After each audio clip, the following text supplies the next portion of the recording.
Hello, I'm John Janarone, Editor-in-Chief of IPO Edge. Very to be back here at Nasdaq Market Site in Times Square. I have with me today Dr. Mike Weixner, who is the co-founder and Chief Technology Officer of DragonGC. This is a go-to source for in-house legal counsel powered by AI. Mike, thanks for joining us. Thanks, John. All right, Mike, so tell us a bit about what DragonGC is and how you help your clients. Yeah, DragonGC, we're applying AI to the authoritative sources that the in-house counsel needs in order to help them with shareholder communication, with corporate governance, and compliance. Great. And if I could, I want to sneak in a little bit about you here, Mike. So you got a PhD from Stanford. Tell us about how that education actually has helped you out in this role quite a few years later. For sure. So I've been a tech investor and entrepreneur, and I met a fellow PhD student at Stanford who was the original chief scientist at OpenAI, and I invested in his robotics company when he spun out in 2017, and that helped me understand the power of AI, but also the importance of foundational data. Now, Mike, I want to clarify something. A lot of the AI that we read about almost every morning, frankly, is talking about scraping, the entire internet. But in the field you're working in, that would be a little bit risky and could lead to what's called hallucinations. Can you tell how you address and ameliorate that problem? Yeah, do you want a random user on Reddit advising your company? Or do you want to rely on sources like the SEC, CDIs? It's pretty clear, and that's, this dark data, this gray data that's public but difficult to organize, is what lawyers need and is what we use to train our model. And what can you name some of these sources of data? It's everything from listing rules to SEC requirements, all kinds of stuff, right? Everything a public lawyer would need: Delaware law, rules, regulations, no action letters, as you said, market rules at Nasdaq, also big voter guidelines, ISS, Glass-Lewis, and probably most importantly, we organize all of public disclosures, which you can use as precedent examples. Let's talk about the importance of corporate governance in the pre-IPO process, the planning process, which takes a few years in some cases. Yeah. Are those potential clients for you? And just explain how you can help them make that transition from private to public company life. Yeah, we're democratizing this area of law, and the problem for emerging companies and, frankly, often emerging general counsels, they've not had exposure to this area of the law. So we're a boot camp, we're a roadmap for the IPO, we're everything that you need to go from where you are today to where you want to be. And something I was discussing with you a little bit earlier today before we got on camera here, Mike, is while companies may have lots of legal advisors, outside counsel, they're not really designed to do these things and figure it out. In fact, they're not especially good at it because they don't have the data set that you guys have built. Is that a fair statement? It's a little, I'd put it a little more politely, which is you rely on outside counsel. They have the knowledge and the judgment. However, they're not as fast, and they're certainly extremely expensive. And that can cause a lot of heartaches. One of the biggest problems for companies going public is the contemplation of all of the extra spend that they're going to have to do for operations and legal. So this is a really big concern. As I said, we're trying to democratize this, which means hopefully better, smaller companies can contemplate it and not waste their money on outside counsel, or reduce that for the parts they need. Now, if I'm looking for a general counsel at my company as I plan to go public, who are my choices? Of course, I could go to a veteran GC who's worked at the public company for a long time, but with DragonGC's help, could I hire an attorney who maybe is familiar enough with the business but hasn't gone through that process before? That is to say, could you make it easier for them?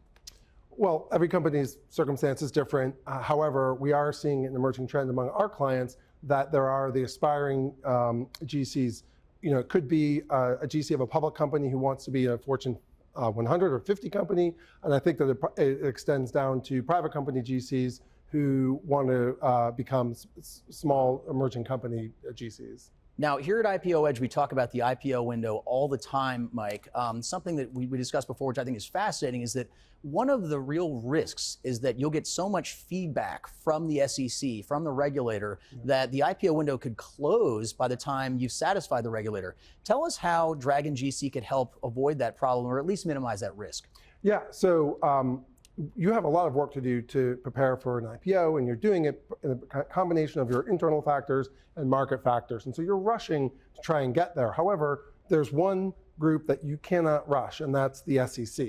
So when you use DragonGC, you can look at the comment letters and the interactions, not only from the SEC, but from the particular industry group and the specific analyst to anticipate what kinds of questions they have, potentially to cut off one or two back and forth. That could be the difference between making and missing the IPO window.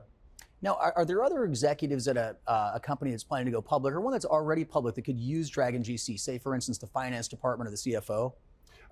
Anyone who is involved directly or indirectly with regulation can use DragonGC. The CFO is instrumental for preparing the 10K and the numbers and all of the reports. So the CFO and his team need to understand the regulation, and it's very useful for them. So it's useful from everyone from paralegals all the way up to the board of directors. Great. Now, you also publish research, which we've discussed a bit. Tell us about this particular piece, cybersecurity, compensation clawbacks, and season-end challenges under SEC Rule 14A-8.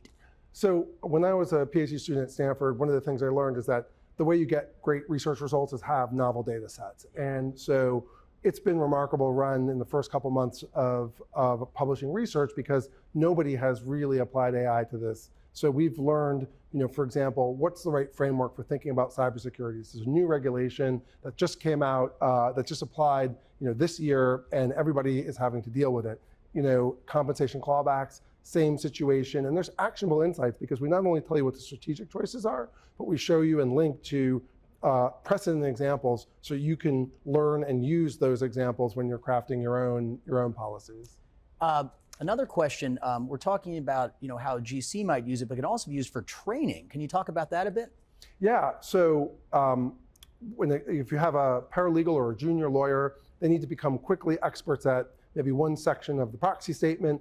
They can get into the software and they can instantly become an expert. As I was saying, it goes all the way up. AGCs can use it to learn about the areas of the law that they haven't yet become mastered at. Usually that would be shareholder communication and compliance and governance. And all the way up to GCs that can stay on top of regulatory updates and political changes and things where big companies may want to get involved or at least update their stakeholders on the state of play. Great.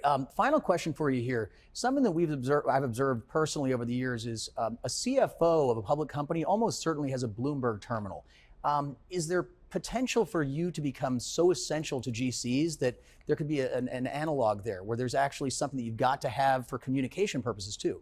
That's our vision. We're starting off just like Bloomberg with a utility that's essential for the in-house lawyer and expanding to a tool that has ways for collaboration within teams. And then finally, I think to collaborate across companies because everyone's dealing with regulatory challenges like cybersecurity and clawbacks, and they're not competitive. So why not foster communication and collaboration? All right, perfect. We're going to leave it there. This has been Dr. Mike Weixner, who is co-founder and chief technology officer at DragonGC. It's been a delight to have you here today. I'm John Janarone of IPO Edge, signing off from Nasdaq Market Site.